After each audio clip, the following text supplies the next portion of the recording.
ಎಲ್ಲರಿಗೂ ನಮಸ್ಕಾರ.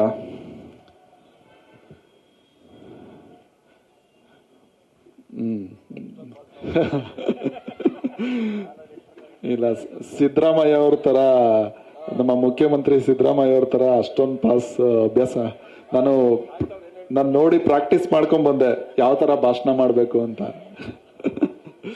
ಸೊ ಆಗ್ಲಿ, ಮೊದಲನೇದಾಗಿ ಈ ಒಂದು ಹಾಡು ಇವತ್ತು ಒಂದು ಅದ್ದೂರಿಯಾದ ಒಂದು ಸಂಭ್ರಮದೊಂದಿಗೆ ಒಳ್ಳೆ ಸಂಜೆ ಬಿಡುಗಡೆ ಆಗಿದೆ. ಒಳ್ಳೆ ರೆಸ್ಪಾನ್ಸ್ ಬರ್ತಾ ಇದೆ. ಈ ತರ ಒಂದು ಹಾಡು ಮತ್ತೆ ಇದು ಆಕ್ಚುಲಿ ಇದು ಒಂದು 9 ಹಾಡುಗಳಿರುವಂತ ಒಂದು ದೊಡ್ಡ ಆಲ್ಬಮ್ ಇರುವಂತಹ ಒಂದು ಸಿನಿಮಾ. ಈ ತರದೊಂದು ದೊಡ್ಡ ಒಂದು ಪ್ರೊಡಕ್ಷನ್ ಒಂದು 3 ಭಾಷೆನಲ್ಲಿ ಬಿಡುಗಡೆ ಆಗ್ತಾ ಇದೆ. ಮೊದಲಿಗೆ ಈ ತರದೊಂದು ಫಿಲಂ ನಲ್ಲಿ ವರ್ಕ್ ಮಾಡೋದಕ್ಕೆ ಚಾನ್ಸ್ ಕೊಟ್ಟಂತ ವೃದ್ಧಿ ಕ್ರಿಯೇಷನ್ ನ ವರ್ಧನ್ ಸರ್ ಮತ್ತೆ ವಿನೋದ್ ದೊಂಡಾಳೆ ಅವರಿಗೆ ನಾನು ಥ್ಯಾಂಕ್ಸ್ ಹೇಳಕ್ ಇಷ್ಟಪಡ್ತೀನಿ. ಮತ್ತೆ ಅದಕ್ಕಿಂತ ಹೆಚ್ಚು ಕಡಿಮೆ ನಾವು ಒಂದು 27 ಟ್ರ್ಯಾಕ್ಸ್ 3 ಭಾಷೆನಲ್ಲಿ ರೆಕಾರ್ಡ್ ಮಾಡಿ ತುಂಬಾ ಒಂದು ದೊಡ್ಡ ಮಟ್ಟದಲ್ಲಿ ರೀ ರೆಕಾರ್ಡಿಂಗು ಮತ್ತೆ ಇಡೀ ಹಾಡುಗಳನ್ನ ಯೂಶಲಿ ನಾನು ಲೂಸಿಯಾ ಮಾಡಾದ್ಮೇಲೆ ತುಂಬಾ ಜನ ಅಂದ್ರೆ ನನ್ಗೆ ಅದೇ ತರ ಒಂದು ಸಣ್ಣ ಪಿಕ್ಚರ್ ಅಥವಾ ಆ ತರದೊಂದೇನೋ ಕಂಟೆಂಟ್ ಓರಿಯೆಂಟೆಡ್ ಫಿಲ್ಮ್ಗಳಿಗೆ ಮ್ಯೂಸಿಕ್ ಮಾಡಿ ಅಂತ ತುಂಬಾ ಬರ್ತಾ ಇದ್ರು. ಅಂದ್ರೆ ಮೈಂಡ್ ಸೆಟ್ ಆಗ್ಬಿಟ್ಟಿರುತ್ತೆ ಇಂಡಸ್ಟ್ರಿನಲ್ಲಿ ಇವ್ರು ಈ ತರದ ಸಾಂಗ್ ಮಾಡೋದು ಅಂತ. ಒಂದು ಕಮರ್ಷಿಯಲ್ ಆಗಿ ದೊಡ್ಡದಾಗಿ ಸೌಂಡ್ ಆಗುವಂತಹ ಸಾಂಗ್ಗಳು ಮಾಡುವ ಅವಕಾಶಗಳು ಬರಲ್ಲ. ಯಾಕೆಂದ್ರೆ ಅದು ಹಂಗೆ ಸೆಟ್ ಆಗಿರುತ್ತೆ. ಅದನ್ನ ಮೀರಿ ಇಲ್ಲ, ಈ ತರದ್ದು ಸಾಂಗ್ ನ ನೀವು ಮಾಡಬಹುದು, ಮಾಡಿ ಅದಕ್ಕೇನ್ ಬೇಕು ಪ್ರೊಡಕ್ಷನ್ ವೈಸು ಮತ್ತೆ ಅದಕ್ಕೆ ಸಹಾಯ ಏನ್ ಬೇಕು ಅಂತ ತುಂಬಾ ಧೈರ್ಯ ಕೊಟ್ಟು ನನಗೆ ಜೊತೆಗೆ ನಿಂತ್ಕೊಂಡವರು ನೀನಾಸಂ ಸತೀಶ್ ಸರ್. ಅದರ ರಿಸಲ್ಟ್ ಇವತ್ತು ನೋಡ್ತಾ ಇದ್ದೀರಾ. ಅವ್ರಿಗೂ ಥ್ಯಾಂಕ್ಸ್ ಹೇಳಕ್ ಇಷ್ಟಪಡ್ತೀನಿ. ಮತ್ತೆ ಇಷ್ಟು ದೊಡ್ಡ ಒಂದು ಕೆಲಸನ ನಿರ್ವಹಣೆ ಮಾಡಕ್ಕೆ ನನ್ನ ಒಂದು ದೊಡ್ಡ ತಂಡ ಇದೆ, ಮ್ಯೂಸಿಕ್ ತಂಡ. ಆ ಮ್ಯೂಸಿಷಿಯನ್ಸ್ಗೆಲ್ಲ ಥ್ಯಾಂಕ್ಸ್ ಹೇಳಕ್ ಇಷ್ಟಪಡ್ತೀನಿ. ಎಸ್ಪೆಷಲಿ ನಮ್ಮ ಚೆನ್ನೈನ ಸುಕುಮಾರ್ ಸರ್ ಆಗಿರ್ಬೋದು, ರಮೇಶ್ ಸರ್ ಆಗಿರ್ಬೋದು, ನಮ್ಮ ಮೋನಿಶ್ ಅವರಾಗಿರ್ಬೋದು, ಮತ್ತೆ ನಮ್ಮ ಸಿಂಗರ್ಗಳಾಗಿರ್ಬೋದು. ಪಂಚಮ್ ಜೀವ ಬಂದಿದ್ದಾರೆ, ಇಡೀ ಎಲ್ಲಾ ಸಾಂಗ್ಗಳ ಟ್ರ್ಯಾಕ್ನು ಅವರೇ ಹಾಡಿದ್ರು. ಈ ಫಿಲಮ್ನಲ್ಲೂ ಒಂದು 3 ಹಾಡು ಹಾಡಿದ್ದಾರೆ. ಮತ್ತೆ ಈ ಹಾಡನ್ನ ಹಾಡ್ಕೊಟ್ಟಂತ ಕೈಲಾಶ್ ಕೇರ್ ಸರ್ಗ ಆಗಿರ್ಬೋದು, ಇಡೀ ಮ್ಯೂಸಿಷಿಯನ್ ತಂಡಕ್ಕೆ ಥ್ಯಾಂಕ್ಸ್ ಹೇಳಕ್ ಇಷ್ಟಪಡ್ತೀನಿ. ನಾನು ಸ್ವಲ್ಪ ಜಾಸ್ತಿ ಮಾತಾಡ್ತೀನಿ, ಯಾಕಂದ್ರೆ ಇವತ್ತು ನಂದೇ ಕಾರ್ಯಕ್ರಮ ಅನ್ಕೊಂಡಿದೀನಿ. ನಿಮ್ದೇ ಕಾರ್ಯಕ್ರಮ ಸರ್, ಸಾರಿ, ನೀವು ಕೂತ್ಕೊಂಡೇ ಮಾತಾಡಬಹುದು. ಕ್ಷಮಿಸಿ, ಕೂತ್ಕೊಂಡೇ ಮಾತಾಡ್ತೀನಿ. ಇವಾಗ ಮುಗ್ಸಲ್ಲ ಅಂತ ಅವ್ರು ಅನ್ಕೊಂಡ್ರು, ಅದಕ್ಕೋಸ್ಕರ ಕೂರಿಸ್ಬಿಟ್ಟಿದ್ದಾರೆ. ನೀವು ತುಂಬಾ ಉದ್ದ ಇದ್ದೀರಲ್ಲ ಸರ್, ಕೂತ್ಕೊಂಡೇ ಮಾತಾಡಿದ್ರೆ ಕ್ಯಾಮ್ರಾ ಕವರ್ ಆಗುತ್ತೆ. ಆಗ್ಲಿ. ಸೊ ಅವ್ರಿಗೆ ಧನ್ಯವಾದ ಹೇಳಕ್ ಇಷ್ಟಪಡ್ತೀನಿ. ಮತ್ತೆ ಅದಕ್ಕಿಂತ ಮುಖ್ಯವಾಗಿ ಇಲ್ಲಿ ಚಿತ್ರತಂಡ ಇದೆ, ಇಡೀ ದೊಡ್ಡ ತಂಡ ಇದೆ.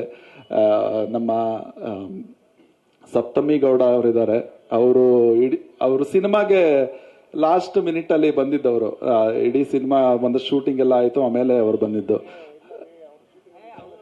ಹೌದಾ, ಶೂಟಿಂಗ್ ಅಲ್ಲಿ ನಾನು ಮೋಸ್ಟ್ಲಿ ಲೇಟ್ ಆಗಿ ಬಂದ್ರೇನೋ ಅನ್ಕೊಂಡೆ. ಶೂಟಿಂಗ್ ಅಲ್ಲೇ ಲಾಸ್ಟ್ ಬಂದ್ರ ಸರ್? ನೀನು ನಮ್ ಪ್ರಮೋಷನ್ ಮಾಡ್ತಾ ಇದೆಯಲ್ಲ, ಡಿಮೋಷನ್ ಮಾಡ್ತಾ ಇದೀಯ. ಅವರು ಸಿನಿಮಾ ಶುರುವಾದಾಗಲೇ ಬಂದಿದ್ದಾರೆ. ಅವ್ರು ಶೂಟಿಂಗ್ ಹೆಂಗ್ ಮಾಡ್ತಾರೆ, ನೀವು ಮ್ಯೂಸಿಕ್ ಡೈರೆಕ್ಟರ್, ನೀವು ಸ್ಟುಡಿಯೋದಲ್ಲಿ ಇದ್ರಲ್ಲಿ ನಿಮ್ಗೆ ಗೊತ್ತಾಗಿಲ್ಲ. ನಾವು ಫೀಲ್ಡ್ ಅಲ್ಲಿ ಶೂಟ್ ಮಾಡ್ತೀವಿ, ನಮ್ಗೆ ಗೊತ್ತಿಲ್ಲ. ಈ ಸಾಂಗ್ ಅಲ್ಲಿ ಯಾರು ಎಲ್ಲಿಂದ ಬಂದಿದ್ದಾರೆ ಅದೆಲ್ಲ ಬೇಡ ನಿಮ್ಗೆ. ಮ್ಯೂಸಿಕ್ ಬಗ್ಗೆ ಮಾತಾಡಿ.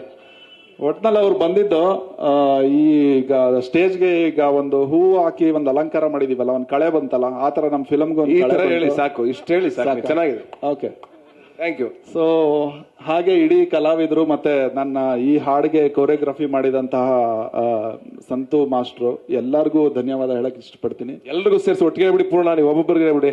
ಆಮೇಲೆ ಪರ್ಸನಲ್ ಆಗಿ ಬೈಕೋತಾರ ನಂಗೆ ಹೇಳಿ, ಆಮೇಲೆ ಕ್ಯಾರವನ್ ಹೇಳಿ ನೀವು. ಸೊ ಇಷ್ಟೆಲ್ಲ, ಇದೆಲ್ಲದಕ್ಕಿಂತ ಮುಖ್ಯವಾಗಿ ಒಂದು ವಿಚಾರ ಹೇಳಕ್ ಇಷ್ಟಪಡ್ತೀನಿ. ಆಗ್ಲೇ ದಯಾನಂದ್ ಅವರು ಹೇಳಿದ್ರು, ಈ ಪ್ರಾಜೆಕ್ಟ್ ನ ಶುರು ಮಾಡಿದಾಗ ಕೆಲವು ಮುಖ್ಯ ಘಟ್ಟಗಳನ್ನ ಹೇಳಕ್ ಇಷ್ಟಪಡ್ತೀನಿ. ನಾನು ಕೆಲವು ಮೀಟಿಂಗ್ಗಳಲ್ಲಿದ್ದೆ. ಇಡೀ ವೆರಿ ಫಸ್ಟ್ ಮೀಟಿಂಗ್ ಆದಾಗ ಅಂದ್ರೆ ಇಡೀ ಕಥೆಯೆಲ್ಲ ಕೇಳಿ ಒಂದು ಹಂತದಲ್ಲಿ ಸತೀಶ್ ಅವರು ಅವಾಗ ಒಂದಷ್ಟು ಒಳ್ಳೊಳ್ಳೆ ಪ್ರಾಜೆಕ್ಟ್ಗಳನ್ನ ಮಾಡಬೇಕು, ತುಂಬಾ ಗಟ್ಟಿಯಾದ ಕಥೆಗಳನ್ನ ತಗೋಬೇಕು ಅಂತ ಡಿಸೈಡ್ ಮಾಡಿದ್ರು. ಆ ಹಂತದಲ್ಲಿ ಬಂದಿದ್ದು ಈ ಪ್ರಾಜೆಕ್ಟ್. ಬಟ್ ಆದ್ರೆ ಒಂದು ತೊಡಕೇನಿತ್ತು ಅಂತಂದ್ರೆ ಪ್ರೊಡಕ್ಷನ್ಗೂ ಅವರ ಬಜೆಟ್ಗೂ ಇದೆಲ್ಲ ಒಂದಷ್ಟು ಮ್ಯಾಚ್ ಆಗದೆ ಇದ್ದಾಗ ಅವರು ಇಲ್ಲ ಅದೇನಾದ್ರೂ ಇರಲಿ ನಾನು ಈ ಸಬ್ಜೆಕ್ಟ್ನ ಮಾಡಲೇಬೇಕು, ಪ್ರೊಡಕ್ಷನ್ನು ಅಥವಾ ಫೈನಾನ್ಷಿಯಲ್ ಇದನ್ನೆಲ್ಲ ಆಮೇಲೆ ನೋಡ್ಕೊಳ್ಳೋಣ ಅಂತ ಕತೆಗೆ ಫಸ್ಟು ಇಂಪಾರ್ಟೆನ್ಸ್ ಕೊಟ್ಟು ಅವತ್ತು ಜೊತೆಲಿ ನಿಂತ್ಕೊಂಡ್ರು. ಅಲ್ಲಿಂದನೂ ತುಂಬಾ ವಿಷಯಗಳಲ್ಲಿ ಇಡೀ ತಂಡನ ಜೊತೆ ಸೇರಿಸ್ಕೊಂಡು ಜೊತೆಯಾಗಿ ನಡೆಸ್ಕೊಂಡ್ ಬರ್ತಾ ಇದ್ದಾರೆ. ಸುಮಾರು ಏರ್ಪೆರೆಗಳಿತ್ತು ಇಡೀ ಫಿಲಂನಲ್ಲಿ. ಆಮೇಲೆ ಒಂದ್ ಹಂತ ಆಗ್ಲೇ ದಯಾನಂದ ಅವರು ಹೇಳಿದಾಗೆ ನಮ್ಮ ನಿರ್ದೇಶಕರು ಇಲ್ಲವಾದ ಮೇಲೆ ದೊಡ್ಡ ಚಾಲೆಂಜ್ ಬಂತು, ಇದು ಏನ್ ಮಾಡೋದು ಹೇಗ್ ಮಾಡೋದು ಅನ್ನೋ ಥರದಲ್ಲಿ. ಆ ಹಂತದಲ್ಲಿ ನಾವೆಲ್ಲ ಅಂತೂ ಆದ್ರೆ ಡಿಸೈಡ್ ಮಾಡೇ ಬಿಟ್ಟಿದ್ದೋ, ಇಲ್ಲ ಇದು ಆಗಲ್ಲ ಪ್ರಾಜೆಕ್ಟು, ಇದು ಮುಂದುವರಿಯಲ್ಲ ಅಂತ. ಈವನ್ ಪ್ರೊಡಕ್ಷನ್ ಅವ್ರಿಗೂ ನಂಬಿಕೆ ಇರಲಿಲ್ಲ ಇದು ಮುಂದುವರಿಯುತ್ತೆ ಇಲ್ವಾ ಅಂತ. ಬಟ್ ಆ ಹಂತದಲ್ಲಿ ಸತೀಶ್ ಸರ್ಗೆ ಅಯೋಗ್ಯ 2 ಫಿಲಂ ಮಾಡುವ ಅದು ಪ್ರೊಡಕ್ಷನ್ ನಡೀತಾ ಇತ್ತು. ಹಂಗಿದ್ದು ಕೂಡ ಈ ಪ್ರೊಡಕ್ಷನ್ನು ಅವ್ರಿಗೆ ಅಂದ್ರೆ ಬೇರೆ ತರದಲ್ಲಿ ಏನು ಆಗ್ಬೇಕಾಗಿರ್ಲಿಲ್ಲ, ಬಟ್ ಒಂದು ಕಂಟೆಂಟ್ ವಾಗಿ ಅವ್ರಿಗೆ ಇದು ಆಗ್ಲೇಬೇಕಾಗಿತ್ತು. ಅಯೋಗ್ಯ 2 ಫಿಲಂನ ಇಲ್ಲ ಈ ಫಿಲಂ ಶೂಟಿಂಗ್ ಮುಗಿದ ಮೇಲೆ ನಿಮ್ಮ ಶೂಟಿಂಗ್ ಇಟ್ಕೊಳ್ಳಿ, ಈ ಫಿಲಂನ ಮುಗಿಸ್ತೀನಿ ಅಂತ ತುಂಬಾ ದೃಢವಾಗಿ ನಿಂತು ಮಾಡಿದಂತ film the rise of Ashoka. So ನನಗೆ ಗೊತ್ತಿಲ್ಲ ಅಂದ್ರೆ ಅದು ಆ ಒಂದು ಗಟ್ಟಿ ನಿರ್ಣಯ ಎಲ್ಲಿಂದ ಬರುತ್ತೆ ಅಂತ. ಯೂಶಲಿ ಈಗ ತುಂಬಾ ದೊಡ್ಡದಾಗಿ ನಾವು ಬೆಳೆದಾಗ ಇನ್ನೇನೋ ಆದಾಗ ಓಕೆ ನಾವು ಏನೋ ಒಬ್ರಿಗೆ ಸಹಾಯ ಮಾಡೋಣ ಅಥವಾ ಒಂದೇನೋ ಜೊತೆಗೆ ನಿಂತ್ಕೊಳ್ಳೋಣ ಅನ್ನೋದು ಬೇರೆ. ಬಟ್ ಬೆಳೀತಾ ಇರೋ ಹಂತದಲ್ಲೇ ಅದನ್ನೆಲ್ಲ ಮೀರಿ ಇಲ್ಲ ನಾನು ನಿಂತ್ಕೋತೀನಿ ಅನ್ನುವ ಒಂದು ಗುಣ ನನಗೆ ತುಂಬಾ ಅಂದ್ರೆ ನಾನು ಹತ್ರದಲ್ಲಿ ಇದ್ಕೊಂಡು ನಂದು ಅವ್ರದ್ದು ಒಂದು 10 ವರ್ಷದ ಜರ್ನಿ ಹತ್ರದಲ್ಲಿ ಇದ್ಕೊಂಡು ನಾನು ಅದನ್ನ ಸೂಕ್ಷ್ಮವಾಗಿ ಅಬ್ಸರ್ವ್ ಮಾಡ್ತಾ ಇರ್ತೀನಿ. ಈಗ ನೋಡಿರ್ಬೋದು, ಈಗ ಬಿಡುಗಡೆ ಆಯ್ತು, ಹಾಡಿನ ಬಿಡುಗಡೆ ನಮ್ಮ ಪೌರ ಕಾರ್ಮಿಕರು ಬಿಡುಗಡೆ ಮಾಡಿದ್ರು. ಈ ತರದ ಸಣ್ಣ ಸೂಕ್ಷ್ಮ ವಿಚಾರದಿಂದ ಹಿಡಿದು ಒಂದು ದೊಡ್ಡ ನಿರ್ಣಯಗಳ ತನಕನು ಸತೀಶ್ ಅವರು ಜೊತೆಗೆ ನಿಂತ್ಕೊಂಡು ಇದನ್ನ ಮಾಡಿದ್ದಾರೆ. ಆಮೇಲೆ ಎಸ್ಪೆಷಲಿ ಮುಖ್ಯವಾಗಿ ಇಡೀ ತಂಡನ ಒಂದು ಪ್ರೊಡಕ್ಷನ್ನ ಮತ್ತೆ ಅದರ ಕಂಟೆಂಟ್ ಎಲ್ಲಾನು ಅವರು ಖುದ್ದಾಗಿ ನಿಂತ್ಕೊಂಡು ಅದು ಓಕೆ. ಸೊ ಆ ತರದ್ದು ಒಂದು ಯಾಕೆಂದ್ರೆ ನಮ್ಮ ಹೀರೋ ಅಥವಾ ಸತೀಶ್ ಅವರು ಏನ್ ಮಾಡಿದ್ರು ಅಂತ ಅವ್ರು ಹೇಳ್ಕೊಳಕ್ಕಾಗಲ್ಲ, ಅದಕ್ಕಾಗಿ ನಾನು ಹೇಳ್ತಾ ಇದ್ದೀನಿ. ಸೊ ತುಂಬಾ ಹತ್ರದಿಂದ ನೋಡಿರೋದ್ರಿಂದ.